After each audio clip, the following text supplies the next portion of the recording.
écart énorme entre ce que les experts comptables font au quotidien, la manière dont ils adorent leur métier, et la manière dont le grand public perçoivent ces professionnels. Tout à fait. Donc il y a cette partie-là où je pense qu'on a tous un rôle à jouer. Et après, on va revenir sur le management, mais il y a une image vieillissante par le management en cabinet. C'est une vraie problématique. Alors il y a 2 initiatives. Le premier, c'est CAP 2030. Donc ça, c'est un outil qui permet de faire l'analyse stratégique du cabinet, où j'en suis aujourd'hui, quelles sont mes missions, quelles sont les missions que je veux faire demain. Ensuite, il y a un deuxième volet, c'est les compétences. Un outil de gestion. Chaque membre de l'équipe va venir indiquer quelles sont ses compétences et aussi ce qu'il a envie de faire. Cette notion d'expertise est importante, donc il ne faut pas la perdre en s'appuyant sur des nouvelles technologies, évidemment, mais vraiment pouvoir encore mieux restituer le conseil auprès du chef d'entreprise. C'est totalement OK que l'expert comptable reste l'expert technique, qui est le garant et qui du coup aura la confiance, mais en ayant conscience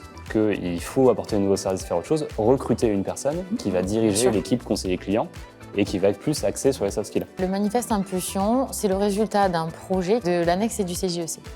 On voulait pouvoir rendre un livrable avec les idées des jeunes pour ouvrir le débat. Il faut accepter le fait d'avoir des commerciaux pour proposer des nouveaux services, pour pouvoir mettre en valeur des services et pousser la notion de marketing aussi au sein des cabinets. Sur cette seconde thématique, je note un certain nombre d'idées clés, l'importance de la formation, l'importance du management pour attirer et garder les talents, l'importance aussi peut-être d'évoluer vers un profil plus chef d'entreprise, c'est ce que j'entends aussi. On pense que la clé, elle est quand même là. Il y a ce besoin de sens dont on parlait aussi tout à l'heure.